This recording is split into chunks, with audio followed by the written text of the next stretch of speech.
to meet the Muay Thai fighters. Fighting out of the knockouts, haircuts from in red corner, from Easton Training Center, Denver, Colorado, Terrence,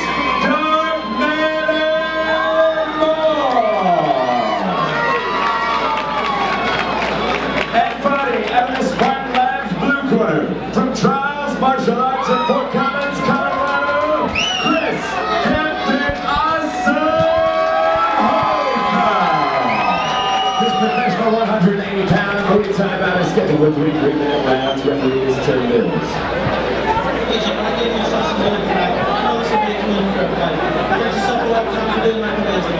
Any questions out of the blue corner? Questions out of the red corner? We'll look up, gentlemen. Let's fight. Green, black, and silver being worn by Mr. Kris Hocum, representing Trials MMA. Across the cage, the silver and red trunks being worn by Mr. Terrence Moore out of Easton's Training Center. In this, a 180-pound professional Muay Thai fight, 3 3-minute rounds, and Moore comes out looking to establish himself with solid kicks, and he's put 2 right to the midsection and then fires 1 down low. Yes, sir, JR. I've been waiting for this fight for a long time. As soon as this one was announced, I was stoked. Kris Hocum is as tough as they come, from Trials Martial Arts up in Fort Collins, under the tutelage of Ryan the Lion Schultz and Ed Herman, of course. Excuse me.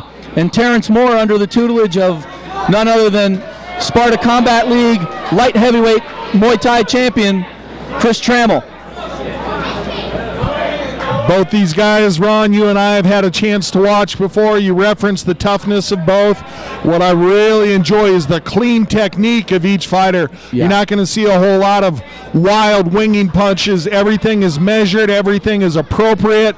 Everything has a real specific purpose. For fans of the technical fights, this is one to watch. Yeah, absolutely. And both of these guys, not only are they super technical, what I love about watching real highly skilled Muay Thai guys is how calm they are. And both of these guys look like this is just another day in the office.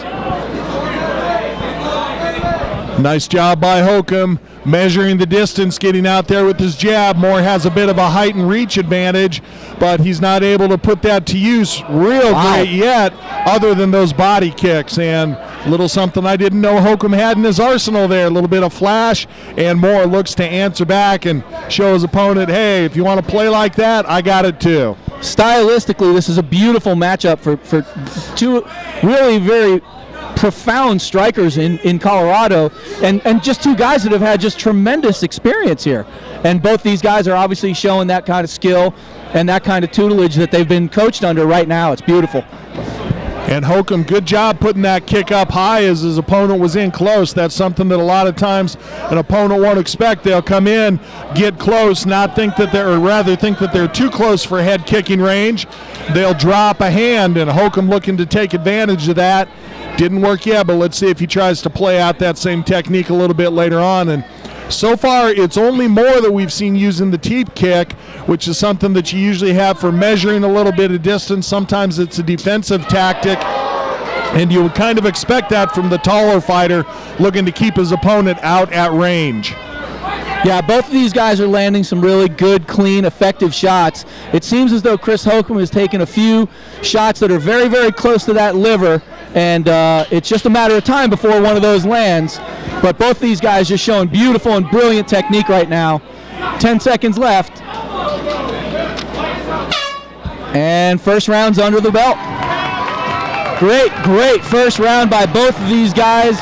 I'd love to give another shout out to some of our sponsors here at Crime Scene Cleaning, Vape Are Aware, and above all, cleaning and restoration. Without the help of these fantastic sponsors, none of this goes on.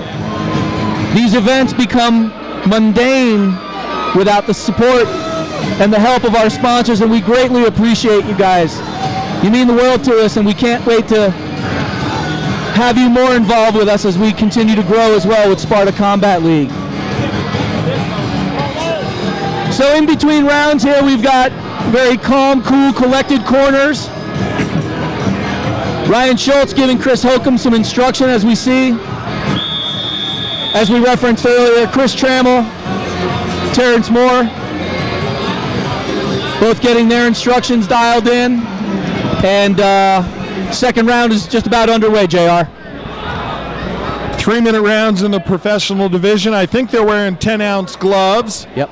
And both guys look to be in great shape because neither one of them taking hard breaths, basically breathing like they would want to be as they were coming out for their warm-up. So let's see if either looks to pick up the pace here a little bit in the second round.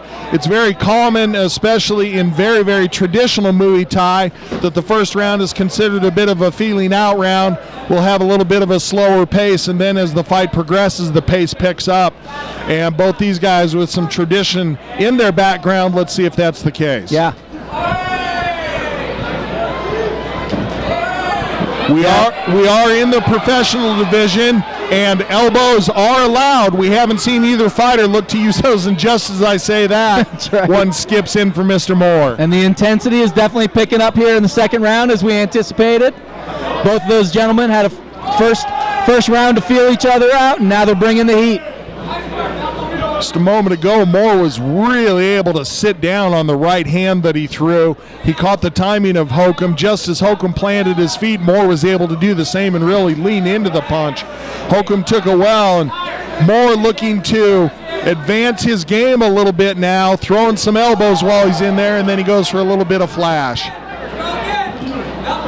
The corner of Hocum telling their fighter that Moore is tired, and I don't think I believe that. I think they're just trying to pump up their fighter a little bit, get him to push the pace somewhat. Yeah, and both these guys are veterans. They know when they've got somebody hurt or in trouble. I think it's just like you said, keeping the morale up in the corner in between rounds, but both these guys are throwing some heavy, heavy leather right now. And here in the middle stages of the round, we're seeing Moore starting to put together some very accurate combinations and a jumping elbow. And then Moore comes in with something that we haven't seen a lot of here, and that's several combinations. Both these guys content throwing powerful and single techniques, but Moore starting to maybe take a little advantage here by way of using his combinations. And Moore has developed a knot on that right forearm, which of course is away from me right now and I can't see it, so I won't comment, but that speaks to the, oh yep, there it is, you're right, Ron. But that speaks to the power with which these guys are throwing their techniques. Even when you block a technique, it's something that causes damage. I love watching both these guys fight. Both these guys outside of the cage are class acts, very, very skilled professionals, and really always bring just the top of the food chain type skills to a fight. I love watching these guys fight. And the corner of Moore is asking him to please pressure forward, giving that hand motion. They want him to step in, close the distance, and he does just that to end the round. Big shots being landed here. Hocum able to rock Moore just a little bit, and we're going to get treated to a third. Oh, outstanding. Great second round. Definitely more intense. Definitely heavy leather being thrown right now. It's a very, very difficult fight to call or to announce right now, only because it's such an evenly skilled and evenly contested fight so far. I think this third and final round really dictates who the winner is.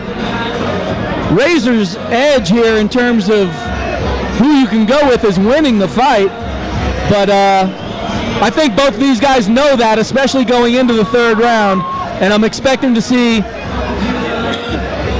a really wild third round. Not so much wild in terms of out of control, just heavy action, a lot of combinations, mixing everything up, and showing what kind of pros these guys are, JR. I agree with the intensity and the conditioning that both these guys have. I think that for round three, we're going to see both of them putting themselves out there quite a bit more. Hocum, I think maybe was fighting a little bit reserved, holding back a little bit, so let's see if he comes out really looking to push things here in the third. Referee Tim Mills calls the fighters to the center, a touch of gloves for some sportsmanship, and now they'll try to knock each other unconscious. And immediately we do see Hocum stepping forward.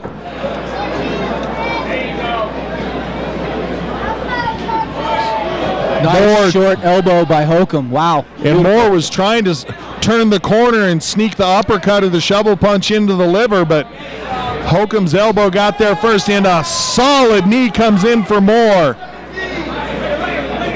Hocum takes a deep breath. I think he felt that knee, but doesn't seem to be slowing him down. He's still spry on his feet. Yeah, these guys are super tough.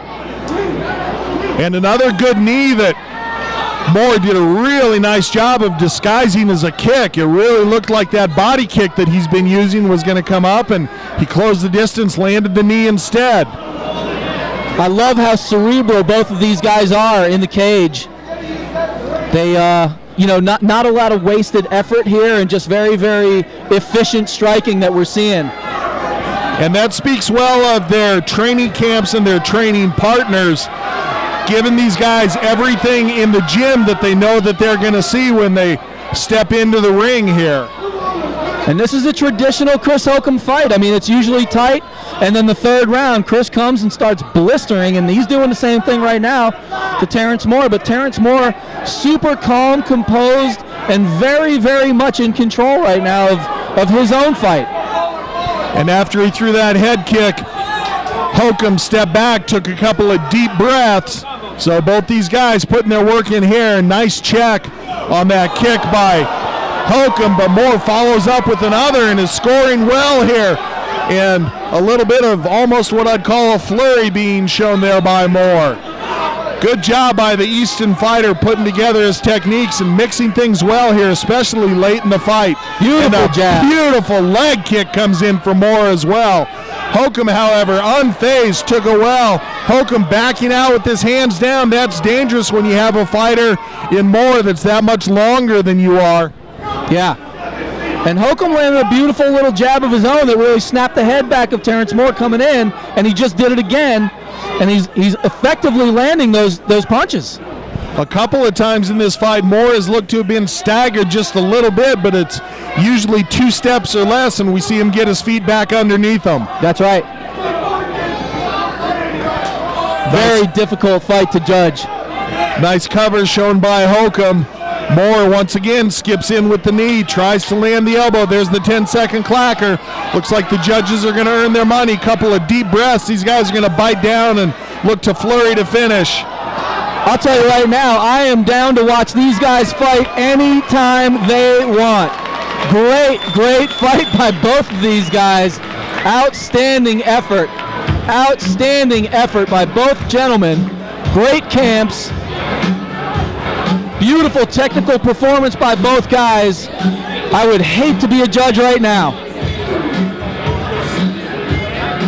Yes, a third one too. At the end of 3 rounds, we go to the judges' scorecard. All 3 judges scored about 30-27, declaring your winner by unanimous decision, Terrence.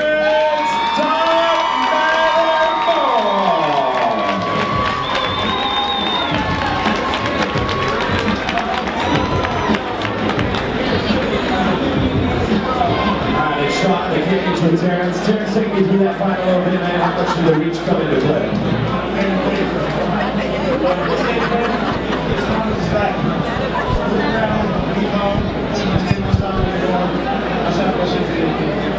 Endurance coming into play a little bit there too at the end?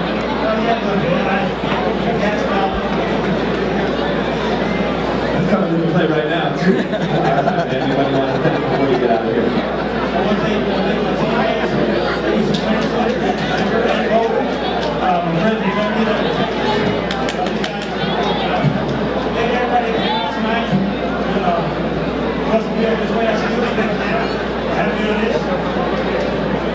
All right, congratulations on another victory.